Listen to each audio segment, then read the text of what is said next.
Good to be talking to you. Thank you for having me. Yeah, thank you for agreeing to come sit down and talk with me. So I was doing a little trying to get some research on you tonight to give you this really cool introduction, and I really could not find a lot about you online. I'm going to be honest.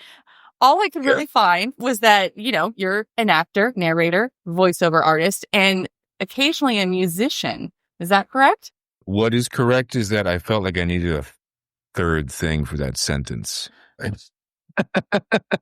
It's because, most of us, unless we have publicists, you have to write those ourselves. So I was like, what's a snappy third thing? It is kind of true. I did used to tour around with bands and stuff, like doing gigs at bars and things like that. Did you play any instrument? But I did, and I still do when I get the chance. Is this volume okay? Can you hear me? Yeah, All I right? can hear you. Why? Why? Do I sound like I'm far away? No. Just you sound fine. Just want to make Okay, sure yeah. that I'm not. No, you're perfect. Great. Yes, I used to play the trombone and the guitar, and I would sing in funk and rock bands. Okay. That's amazing. So what was your favorite song to perform? I have to ask. Not all at once. I didn't do it all at once. What's my favorite song to perform? That's a good question. The bands that I were in, the sets would change. There'd be a lot of birthday parties for like older people, like older deadheads, if that makes sense. We would do like a lot of jam band stuff Mm-hmm. that I was not senior centers, although I did a fair share of like charity stuff for senior centers.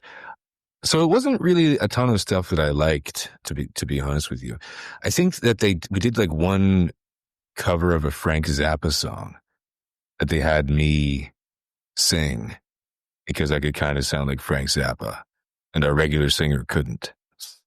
So that, I guess, yeah, that was my favorite. The one where I got to take the stage and be the star. Yeah. And so how long ago did you do this? Was this like college or is this recent or was this like? Oh no, this was years ago. Yeah, in college and a little bit after. This is a way to pick up some money and kill the boredom. So what got you yeah. into narrating and acting then? What made you give up on the life of being a musician? Well, that was never going to work. Yeah, I just was never that good or dedicated for that lifestyle. Acting was always my passion, I guess, and just one of the only things that I was ever any good at, to be entirely honest with you. Like I didn't do sports as a kid. I was okay in school, but my best subject was English. Yeah. So like I could write. I can't do math to save my life. So like, my grades were okay. I was never particularly exceptional at anything. And this was the only thing that I had any measure of success at. So it wasn't exactly a plan as much as it was a lack of a plan, where I went to college and I tried out some different things. And it became clear that, even after trying things outside of your public, local middle school and high school educational system, that I still wasn't really good in anything else. So it was like I could either keep going to school and become like an academic and teach a composition course, or I could keep going with the acting thing. I also used to work at, so I had a little bit of experience. I used to do like full service bumper ads. Okay. Like the tags. Like I don't know. Nobody really listens to the radio anymore. No. But if you ever do, and you hear things that like after a couple, some sets, it's like you're listening to 106.1 WBAB, and there's like all those sound effects. Like I would do that. Wow, that was amazing. And I would, and if it was promos or anything like that, I would put all the sound effects in. So I kind of just fell into it through that, I guess. And just people that I knew either through the radio station or some other people that I met through, acting and plays and things like that. I got some commercial gigs, and then I just started doing stuff on the internet because you can can pretty much start doing anything on the internet if you have enough tolerance for suffering. That's a good way to put it. And that's how my voiceover career started. And that started probably about 8 years ago. Okay. It was my first paid voiceover job. So when did you get into audiobooks? I tried Audiobooks, to look, and as far as I got back was maybe like 2023. Am I correct, or did you do stuff before then? That's possible. I don't know. I've done a lot of different stuff that's ended up on a lot of different platforms. Not everything's on Audible. I want to say that the first book I did was probably either 2020 or 2021. Okay. That sounds right to me. So so it was a couple of years into trying to do voiceover stuff on and off, and still kind of trying to pursue other avenues, whether it was the stage or the screen or whatever, that I started doing audiobooks. And it's actually a funny story. It's not a funny story, but so I was and I still do live in New York, and I was just looking for any acting job, as you do. And there was this company, I don't know if they're still around, but they were offering, they ran a studio, Victoria. And I'm not going to mention their name, but they put out like an open casting call on this website, this acting website, asking for people that had voiceover experience and acting experience. And they said like, it was unique because they were offering a salary, because they were producing so many audiobooks. So they weren't offering like gig work. They were offering a salary position, which was very appealing to me. Yeah. So I went and I auditioned for them, and they seemed really enthusiastic. And I had I'd like maybe listened to the Harry Potter books, and I was sort of familiar with the medium, but not really familiar. Like I wasn't really a fan. I didn't listen to them on the regular. So I auditioned for them, and they seemed to like me, and I thought that I was going to get it. And then they didn't hire me. Oh. And so I set out to start in audiobooks almost like as like well, fuck you, I can do this. Yeah. I'll show you exactly how much I can do this. Yeah. And then, as I started to get a look around the landscape and like start to actually work for the same companies that this company was subcontracting for, I realized that it was a very good thing that I didn't get hired by them, because the salary system that they had was actually, they were grossly underpaying their actors, way below the industry standard. Yeah. So blessing in disguise for sure. So that's how I got into it. It was revenge. And then revenge against, like, just being petty. It wasn't even really revenge. They didn't do anything to me. Yeah, but it lit the fire to get you to want to go do it and follow through. And to be honest with you, the first couple of years, I didn't do that many. Yeah, I found the process really, really difficult. Okay. And it was difficult to find work that seemed worthwhile, kind of starting to get into the space around about 2021. I think that maybe if I had started a decade earlier, it may have been a little easier to kind of get, oh shit, is that my computer? Can you still hear me? Yeah, I can hear you. My computer just like went to sleep. Give me a second. Oh no, I'll be right back. How's everybody doing in the chat? Yes, I love Penny Crane. Sean's revenge story. It's amazing. Okay, I'm back. Okay, he's back. just remind me to keep wiggling my mouse every now and then. So yeah. Other thing. Yeah, I think if I started maybe 10 years earlier, it would have been easy to kind of get your foot in the door. Because 10 years prior to that, 22, or even 5 years prior to that, around 2015, was when kind of the industry changed, where iPhones and iPods kind of became the definitive norm. Yeah. You could stream things. You didn't have to buy CDs. Everybody, there was data everywhere. And so all of those factors kind of led to Audible becoming what it is and what it has continued to grow into. Yeah.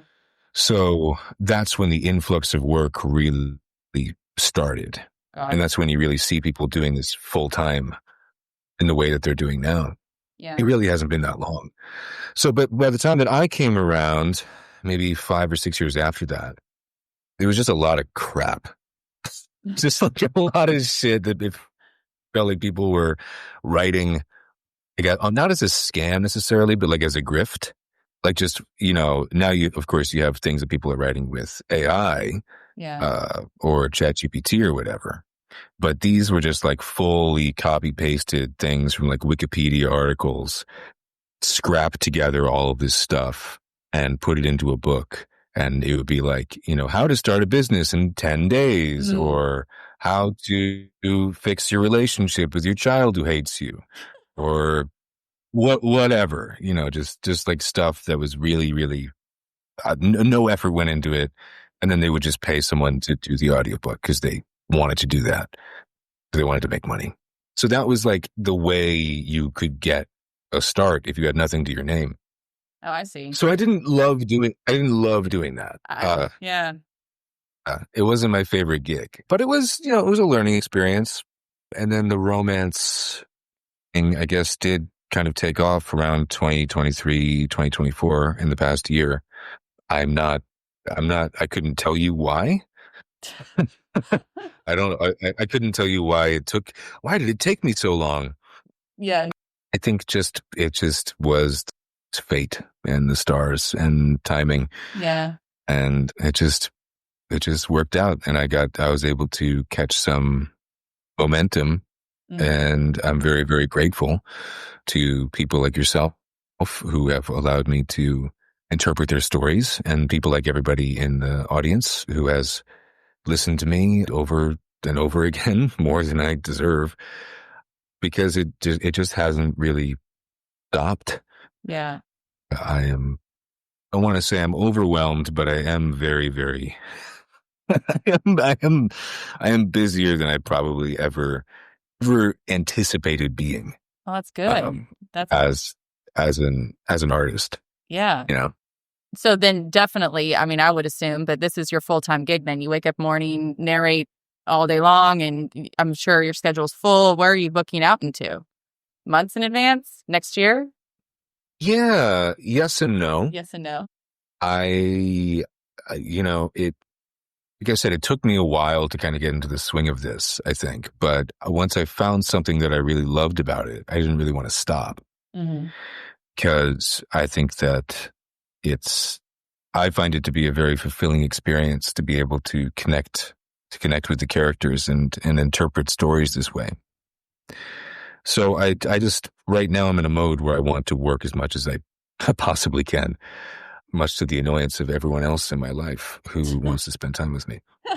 So my schedule is a little bit weird because I will take jobs and be like, yeah, if you want to book me out 6 months in advance, that's great. But like, there's also could be room like at the end of the week or on a weekend. Yeah. A lot of it depends on just what happens and how long the book is. So yes and no. I do have things on the calendar, but it's kind of a patchwork puzzle thing. Got it. Which is chaotic and probably not like the best idea, but but that's what I'm doing. And it's working fine so far. Yeah. And I only see it increasing for you, to be honest, because you kind of took the romance genre by storm, especially this last year and a half, I'd say. So, and I'm forever grateful. I know I told you this after we did our live, that you actually voiced the character for the first book I ever wrote. So that was super special. And I'm forever grateful that you lent your voice to it and agreed to do it, even if it was a frustrating read, I'm sure, for you at times. I didn't realize. No, not at all. You're being so nice. I didn't realize how much angst was in that book until other people started reading it, and then they're like, "Oh my God, this is so angsty," and these characters are just going back and forth. And I was like, "Well, God, then it probably really bugged the narrators having to narrate this book." The miscommunication trope. It was hitting hard in that one. But no, I'm incredibly grateful, and I couldn't imagine anyone else being Noah. So thank you again for lending your voice to my story. Oh, thank you. So I had someone Thank you so much. I've had someone ask, and Yeah. I'm kind of curious too. So when you're not narrating, what do you do in your spare time? What's spare time? What's that like?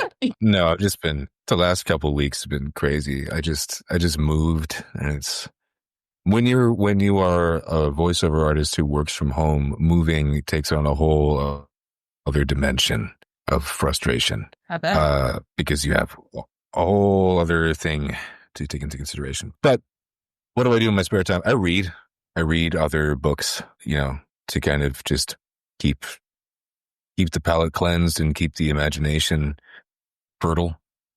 Why do you use that word? That's a good word. But, and then aside from that, I go to concerts, or I go out and see friends if they're ever available, see live music. And that's about, I read and I watch TV sometimes and sleep. I am 2 cats. I read the 2 cats. Yes. You don't really hear many guys who are cat guys. So I just got to, have you always been a cat guy? Yeah.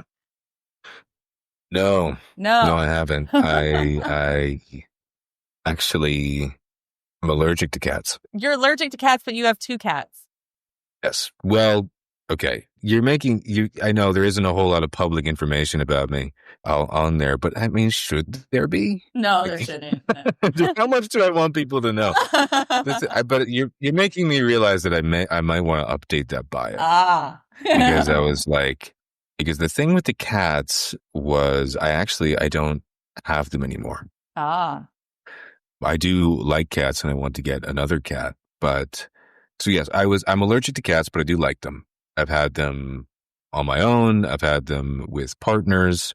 These particular cats were actually an old roommates. And he left and we were no longer living together, but for certain circumstances, he left them with me. And I took care of them for a little while. Got it. But then he came back and he wanted them back. And that was fine. That was totally fine. So, now, they're fine. I'm fine. We're all fine. But I am in search of a new animal. I grew up with dogs, but my inclination is to be more of a cat person. Okay. Despite how unmasculine that may seem. No. I like their independence. Yeah. I like that they don't need me, because obviously they do. But yeah, they are just easier.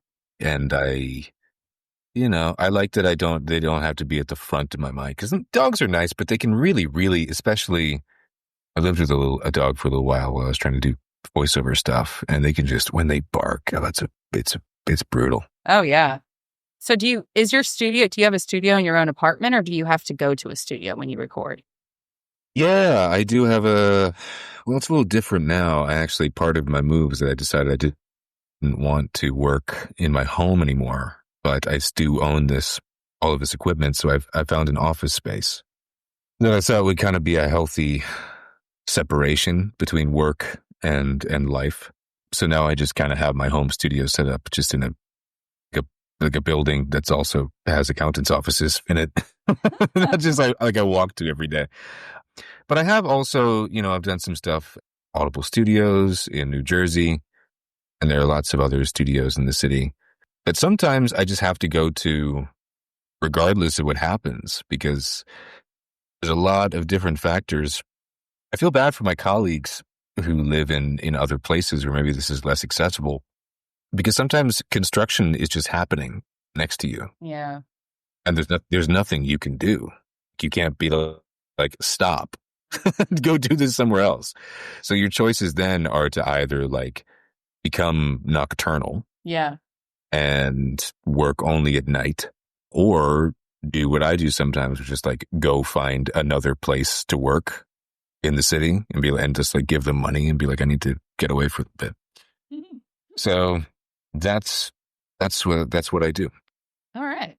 Well, I'm going to ask you a couple questions about your preparation process and how do you approach different aspects of narration. So when it comes to interpreting a character, are you a narrator? Do you go in and read the book first, the whole book, and kind of dissect the character, to kind of just take parts as you go? How do you kind of approach that process when you Yeah, narrate? definitely parts as I go. Okay. Me, personally. If it's weird, if I can help it, I don't want to read the book beforehand Okay. because for a couple of reasons. I'm already going to read it once. Not that toy, but I want it to be as fresh Yes. No, I get it. as it Yeah. can be. I don't want to bury the lead or anything, or, I want to be experiencing it with you. And so, yeah, there's that, but I do want to be prepared. So if I can, I'll get a prepper Okay. to prep the book and let me know certain character details that may be relevant when it comes to interpreting a character. The thing about books, and I have this conversation every so often, and I don't want to feel like a broken record. And this is just my approach and my thoughts on the craft, is that there is so much material and there's so much detail about the character that unfolds through the story, through the narrative or the inner monologue or whatever it is, that it's really all in the book. You as the narrator don't have a whole lot of room really to make certain choices that aren't in the text. Like, for instance, on stage, if you want to make a decision about your character that's not in the script, let's say you want to make him a veteran for whatever reason. You want to say that he was wounded in war. Well, it's not in the script. You're not writing an extra scene, but you have a limp, Mm. and that impacts how you walk, and that impacts your physicality, or the way you react to certain sounds, or the way you look at the flag, or something like that. There are things you can do to kind of make those choices. When you're narrating an audiobook, you're really just interpreting, really just following along with the text and learning about the character. And you can't really put too much on it. Yeah. You just don't have the room. There, of course, are certain things you can do. You can pause if a moment's particularly impactful, or you can realize what a certain phrase or a certain smell or a certain sight means to a certain character, and you can experience that with your breath or with the line reading or anything like that. But a lot of those times, you're reading it in the book. Like the narrative says, Andre turned to the side and he gazed longingly at this table because the table belonged to his dead grandfather or something. Yeah. So that's what and also there's so much material and the deadlines can be quite intense where you have to be good on your feet. Yeah. That's just the nature of it. You have to be present and in the moment. That's the most important part of interpreting the book. In my opinion. Everybody does it differently, but this really is a test of you being present, being like just paying attention. Like it's kind of difficult. Like attention spans are really declining across the board. It feels like so. It would be an interesting challenge for the general population to just like sit and read and pay attention for 6-8 hours at a time in the day. Yeah. No, I agree. So, how do you decide on a voice for the roles then? Do you like it when your authors, because I know some authors, I was talking to some people at this, they give big long details of the character and the way that they are. So I know that you're going to get some of that in kind of the author telling you, like for Noah, he needed a Southern drawl, different things like that. But if it doesn't, they don't tell you, how do you kind of decide where to take that character? Yeah, I mean, even if it wasn't like explicit, that I don't know if I think maybe you put a note in there, but just like the way he speaks and the way like the speech patterns and the way where he was from, and with the darlin', like, I probably would have slipped into that anyway, even if I hadn't made it as strong. Yeah. So there are things like that can be the rhythm of the speech. Physical description can help. Mm-hmm. Is he tall? Is he short? Of course, in a romance, they're all tall. They're all so like, they're all tall, they're all broad, they're all muscular, and then, so yeah, I mean, it's sometimes there's something you can really latch onto, whether or not that's an accent.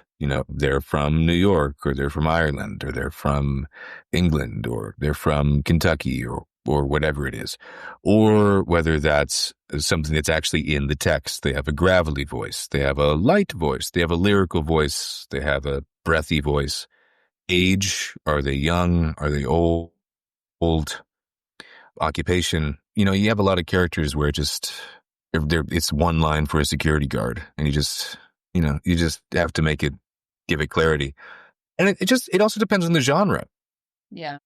You don't want to be, unless it's a broad comedy or it's a sci-fi or a fantasy book, you don't want to be doing broad character voices, because we're mostly working with like 21st century realism, like worlds that are recognizable and familiar to our own. So this guy come around, because that just takes you out of it, unless it's like a purposefully comedic moment. You can do that in fantasy, where it's like, "Hello, sir, I'm the High Elf, and I've come to lead you on your quest." But you couldn't do that for, the Seal's Last Stand, or whatever I happen to be doing next. So the other thing is that I part of my voiceover career, and something that's really helped me, is I do some dubbing sometimes for films and TV. And one of the directors that I worked with would just kind of listen to if you ever watch like a documentary and they're interviewing someone speaking a foreign language, yes, and then they have English speaking actors. So the director would listen to the person speaking Russian or German or whatever it is, and just say, "Connor, okay, this guy's a baritone. Just make him a baritone. Just like keep him kind of here." Or like, "Connor, this guy's a tenor, making him a tenor." Or like, "Connor, this guy's so almost like building a choir of voices in my head. Okay. So I could just kind of pull them out to create, hopefully help create a picture of these characters in the listener's imagination. And then for female voices, that's I rely on the listeners to do a little bit more of the work. So I have to ask, did you play? But even then, I try. Yeah. Did you play around with voices when you were a kid? Were you like a kid that walked around and would just play around with different voices? Or how did you get into, because you can do a wide range of voices. So have you always just kind of played around with different aspects of? Yeah, I have. Oh, fuck, my fucking computer again. I didn't wiggle the mouse. We'll have to give him a 20 minutes. Every 20 minutes, Sean needs to wiggle his mouth. Do you need to wiggle the mouse? That sounds wrong. That sounded really dirty, yeah. Yeah. Okay, just keep doing that. Okay, sorry about that. Yes, I did. I don't know why. I always loved cartoons. I always wanted to like, if not live in a cartoon, then certainly voice a cartoon. I later did, and I found out it wasn't exactly everything that I wanted it to be. Unfortunately, just like so much in life. Yeah. Because you can't like travel back in time unless you're very, very lucky in our industry to get to like voice a cartoon character from your childhood. It doesn't quite hit the same, at least for me. Yeah. So I did, and I come from a performing arts family. People that were involved in the theater world or the entertainment world in different ways. So I kind of, there were some different people that had, the ability they did impressions, and they did them really well. So I kind of latched onto that. And I was also very shy as a child, and I didn't really like talking to people. I felt very, very uncomfortable with my own voice, and I would mumble a lot to kind of try and avoid being heard if anyone were to ask me a direct question. And the only time I really felt comfortable being heard was if I was doing a different kind of voice. Okay. Doing a character. So that's, yeah. And then it also kind of came when I was trying to get work as a straight a straight voiceover artist as opposed to whatever I am now, actually, which I still am. But, more, I guess, things like commercials and cartoons and stuff. What I would go for was the stuff that was like, the voice of God, like the trailer voice or whatever it was. Or just, come on down to Smithtown Toyota. We've got the best deals. And it's like there's 80 million other guys that do that. Then and they've been around for 50 years, and you're not going to, unless you're willing to do it for like way cheaper, you're not going to get those jobs. So I kind of fell into the habit of just having a range of characters to play and just being able to kind of be malleable and be a little bit of a chameleon. There are other people that are way better at it than I think I am. But all right, that was a really long, rambling answer. No. Did that answer your question? That did answer my question. But I will probably concur with everyone in the audience that no, you do a fabulous job at it. And I think that we've only scratched the surface of the voices that you are probably able to give us. Like, you have a wide range, and you just seem to pull them out of your pocket so effortlessly. It's mesmerizing, I must say.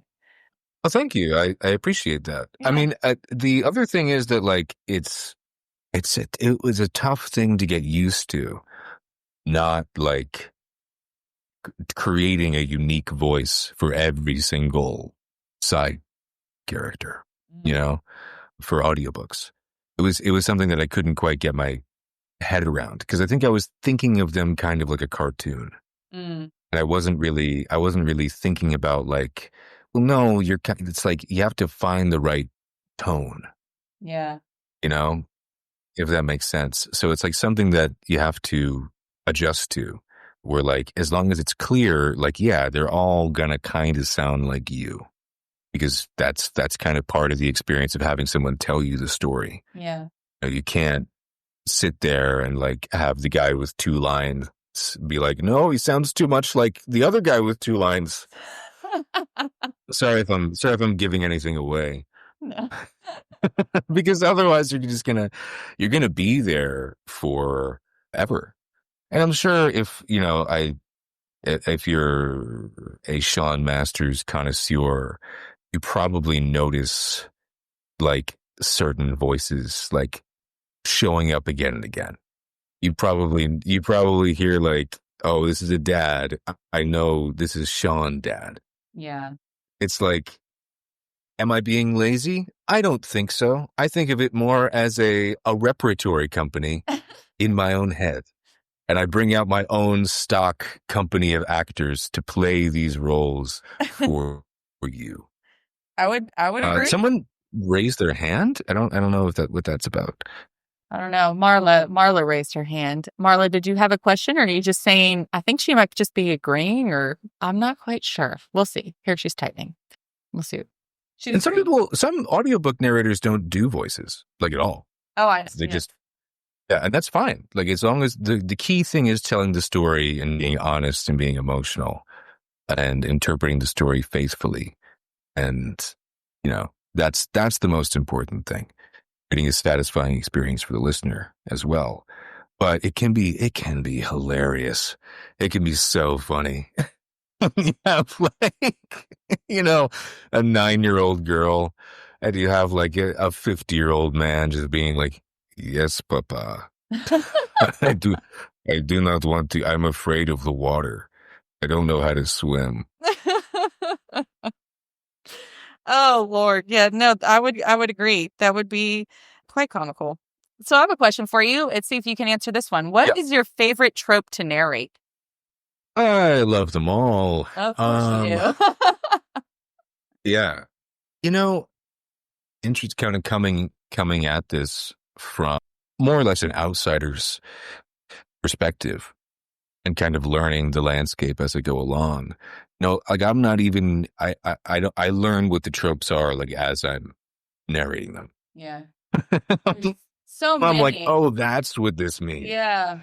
Gotcha. It seems like She's there's really cheery and he's an asshole. yeah. Okay, that's the grumpy thing. Okay. I learn new tropes I every day. I learn new tropes, new triggers every day. I listen to a book and I'm like, oh, I don't know what that is. Let me go look this up. And I'm like, oh, shit. Okay. Well, that's that. So I can imagine when you get a book, it's yeah. probably the same way. Oh, thank you for the reminder. Yeah. Mouse is being wiggled. Thank you. Yeah. So, like that does seem to be the case where there's new things, new tropes, new subgenres being invented every day. And I love that. I love that there's always something new around the corner that I didn't know existed, I never experienced. I would say that just personally, my favorite to play would be enemies to lovers, whatever form that might take. Okay. Just because I think that it's a great, it's an old reliable, and it can take a lot of different forms as well. But I had an acting professor in college who said that every good scene, if it goes on long enough, will end in the characters either fighting or fucking. And that's kind of true. It is, yes. Like, I think that really is kind of true. So just as an actor, that's one of the more familiar and satisfying tropes to be able to narrate. It's typically, it has a lot of banter too, and banter is always fun. So I agree. I think everyone likes a good enemies to lovers. Well, I'm going to hit you with something that I kind of like we're going to get to know you a little bit better, Sean, and we're not going to pry into your personal life, but I like to hit everyone with the rapid fire. So this is going to be kind of a one or the other. You just have to answer tomato, tomato. You know what I mean? And we're going to see, this is kind of like we're almost at 9:00 and I don't want to steal too much of everyone's time. So I've got a whole bunch of them and you just tell me one or the other. So let's start. Are you a coffee or tea drinker? Oh, coffee. Coffee. Do you not like all the way? No tea? Iced tea? Well, yeah, it's there and there's nothing else. But I drink so much coffee every day. Like, people get concerned for me. And they're like, but like, I can't remember the last time I drank tea. Okay. To be honest. So how about hot dogs or hamburgers? Ooh, that's tough. I'm going to say hot dogs. Oh, okay. Yeah. So mountains or the beach? Mountains. Mountains. Summer or winter? Winter. Okay. Morning or evening? Evenings that become mornings. Oh. Is that a cop out? I'll say morning. I'll just go morning. But I liked it. So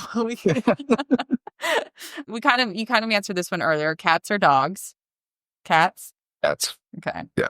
So salty or sweet? Salty. Okay. So are you a texter or do you like to make phone calls? Or are you a talker? Oh, neither, if I can help it. I would rather talk to you in person. Okay. But I guess I'm a caller. So then over text. Over text. Yeah. So vanilla or chocolate? Vanilla. Okay. Sorry. Wow. Very boring. Vanilla. Do you talk? Strawberry, if I have that option. That's a strawberry. Okay. Do you put any toppings on your vanilla, or is it just plain? I mean, yeah, whatever they have. Whatever they have. Sprinkled M&M's, Reese's Pieces. Ooh, yeah, chocolate syrup. Yeah. So then, city or countryside? City. City. Well, yeah, you live in New York, so you can't get much more city than that, right? Have you lived in New York your whole life? Yeah. More or less. I mean, not really. I grew up in the suburbs, but not far from the city. Certainly not the country. I have never been a country. I guess when I went to college, I was kind of a country boy. But I've always been a city person. Okay. I hate driving. I am a bad driver, and it really stresses me out. So I love a walkable neighborhood. Got it. And I need to be around people. Yeah. It's contrary to what I've chosen to do for a living, which is be alone. But maybe they're linked. I don't know how you feel, as a writer. But, kind of being in that isolated space, like I need to just see other people Yeah. out on the street.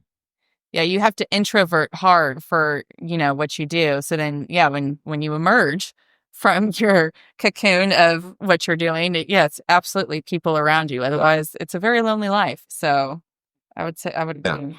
Those are I feel like, I don't want to say that I take guys I hear on the subway and I put them into the books, but I am surrounded by endless sources of inspiration Yes. for for new voices. Yeah, I like to people watch too. So, and you Yeah. definitely live in a city where, yeah, you have a lot of that you can do. So would you rather stay in or go out? It depends. Shooting from the hip, stay in. Stay in. Okay. So, are you an ice cream or cake person? Ice cream. Ice cream, vanilla ice cream, or strawberry? You got that. I don't know if I have to, you're limiting me here Yeah. just to see what I'm really about. What's at the core of my soul. So yeah, vanilla ice cream. I'm saying um, cake. I'm in the minority here. Okay. Mm, no, see, I like them both. Like, I'll take a little bit of ice cream and a little bit of cake on a plate. So, maybe yes. I'm the oddball there. Yes. Ice cream belongs on top of cake. See, there you go. Some people will argue that. My father is a big one. He likes them completely on separate plates, but I love them. So time travel or teleportation? Teleportation. Okay. Where would you teleport Yeah. Just, wherever I needed the inside of a bank vault. Duh. And then I'd retire. Right. I don't, yeah. It's less that I see a great benefit in teleportation, although that is definitely there. I could save a lot of money on flights and on, gas and stuff and subway fare. More that I'm scared of the responsibility and the complications that may arise from time travel. Yeah. I don't know if I trust myself with that. That's a very, So I'm just a little teleporting person. Instead of messing with time. No, I get it. Yeah. So would you rather a rewind button or a pause button in life? In life? Mm-hmm. Oh. Yeah, this is almost contrary to what I just said, but I think a rewind button. But not like a really, I don't want to go far. Like maybe a couple minutes. I don't think I want a pause button because if I can't rewind, I mean, maybe like to kind of savor a moment and like, I want to make this last forever. I have way more moments where it's like, I wish I could have done that over. Then I have moments where I'm like, I want this to last forever. Yeah. I have way more moments where like, I wish this never happened. Yeah. Go back and change something you said or did. Yeah. I get it. Yeah. Like immediately. Yeah. Immediately. Yeah. So would you rather be invisible or fly? Fly. Yeah. Fly. That goes along with teleporting. I could see that. Yeah. Yeah. So comedy or drama? Oh, they're so linked. A comedy. So you like the rom-com? Have you done, because you've kind of been in like a dark romance era, I want to say. Have you done many rom-coms? I'm going to sound really ignorant, so please excuse me, but no, I don't expect you to be, I don't even know what you have pulled up beside you. Like, what notes do you have on what I do? But I have been doing a fair amount of rom-coms, believe it or not. I don't know. It did feel like I was kind of in a dark romance era. I still do a lot of them. But I don't know. Maybe at some point somebody realized that I'm a fucking goofball and started putting me in rom-coms. So yeah, there's some Brittany Nicole books that I think are coming out this week, and others in the pipeline. Some Lauren Blakely books, T.L. Swan. That's not really a rom-com, but I just did a book that I had a really great time narrating just because it was such a unique opportunity. I got to do a live duet record in the same studio for a Lauren Blakely title for Audible over in Jersey, and that was a rom-com. That was rom-commy. But, the key to either genre, I think, is contrast and being able to find what's serious and what's the genuine conflict in a rom-com, and being able to play those moments straight. Because if you play the laughs or play the jokes, then you kill the comedy. And then in a darker or more serious romance, being able to find the lighter moments. And if they're particularly dark, just learning to, I don't know, fucking laugh like the Joker. Otherwise, you're gonna go home really depressed. Okay. So are you a fruits or vegetables guy? Fruits. Okay. So one of the big questions, Coke or Pepsi if you're drinking soda? You say Coke or Pepsi? Yeah. Coke or Pepsi? Coke. Diet Coke? Regular Coke? Coke Zero? Yeah, like a Diet Coke or a Coke Zero. Aspartame is actually really good for you. Yeah. I don't know if you guys, do you guys know that like aspartame actually can't hurt you and it's totally safe? I'd like to believe that with how many Diet Cokes I drink. Yeah. But I don't think. Yeah. But yeah, I'm right there with you. I'm getting the Diet Coke. So tattoos or piercings or none? Not necessarily you. Just like in general. In general? Yeah. Tattoos. Okay. All right. So here's a good one. Pirates or ninjas? For what? What am I trying to do? I don't know. Which one's better? Pirates. Pirates. Pirate. You'd rather be a pirate, not a ninja? Absolutely. Yeah. Because pirates are fun. They have fun and they sing songs and they get drunk. Yeah. And they, I'm imagining like, Muppets Treasure Island pirates. I'm not imagining like actual historical violent criminal pirates. And then ninjas are like, you got to be silent. You got to take it very seriously. You got to be very disciplined. You got to be training all the time. Yeah. Very true. Very true. You just wrote that down beautifully. It's probably why most people always pick pirates. Thank you. So in a game of truth or dare, game of truth or dare, are you picking the truth or the dare? Oh, okay. So not a daredevil type guy, huh? No. And I think when you play truth or dare, that's what everybody really wants. I think anyway. Like everybody wants to like get back somebody. Like you want to like, do you have a crush on Manny? That's what it feels like when you're doing truth or dare. You want to find out terrible things about your friends. Like, maybe you want your friend to whipped cream or whatever, but I think truth is more interesting. That's a good point. Yeah, I agree with you. I grew up with a whole bunch of friends who'd rather take the dare and just always called you, Yeah. But I preferred the truth because I got out of the dares. I wasn't really into them. So when it makes you wonder what they were hiding. Right? That's a good point. I never thought about it the way you put it until now. They probably were hiding a lot of skeletons in their closet. So when it comes to food, spicy or mild? Oh, I want to be able to do spicy, but I have to accept that I can't handle it. I have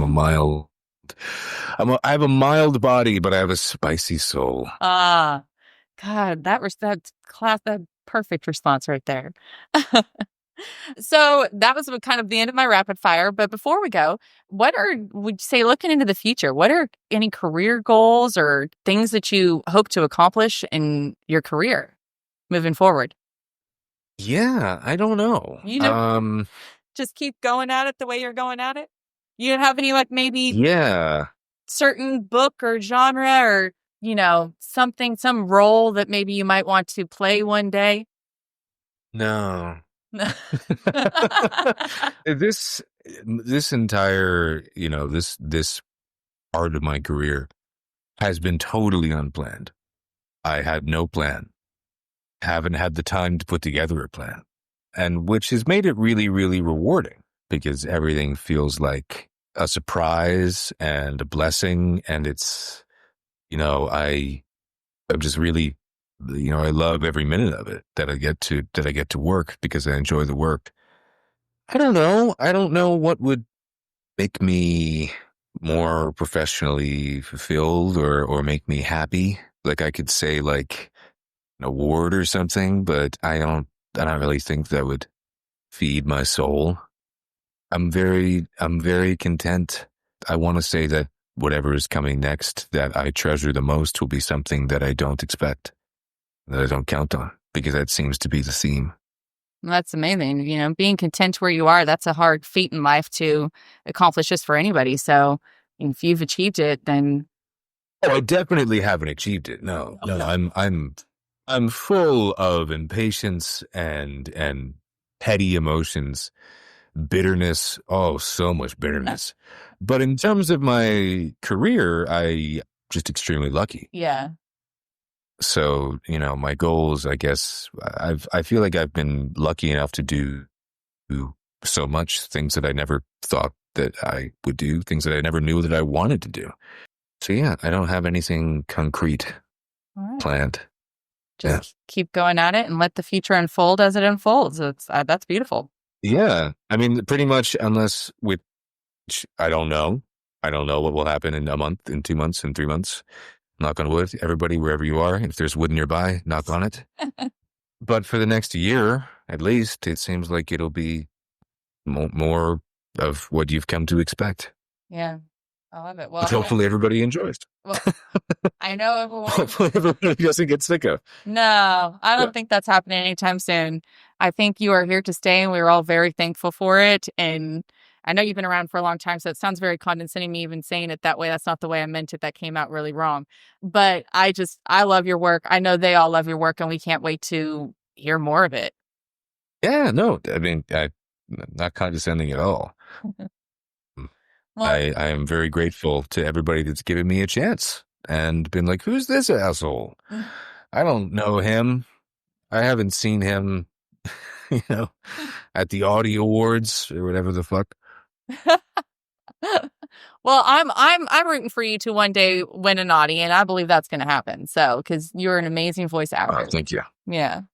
Well, thank you for coming out and sitting with me and talking with me for an hour. I really appreciate it. Of course. I appreciate you having me. Yeah, and answering all my questions that I threw out you and letting us get to know you a little bit more in that rapid fire. That was fun. We all know that you like vanilla now. You're a vanilla guy, so and Yeah. and that there's no more cats. Again, that means more than just a thing. And that there are no more cats at this moment in time. You are the only people that know that now.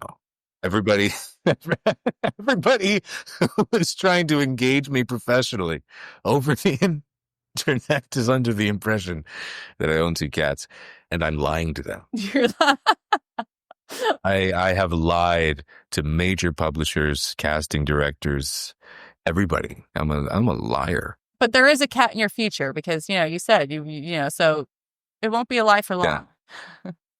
No, but I will have to change that. Yeah. One of these days. One of these One of days. these days. Well, Sean, I'm going to let you go But yeah. before you have to wiggle your mouse one more time. How about that? Right. Yes. Okay. I just wiggled it, but okay. Thank you for having me. Very, very grateful for you. Very grateful for everybody who took the time to listen in. And yeah, so I just have a great night and have a great rest of your week. You too. Thank you, Sean. Thank you.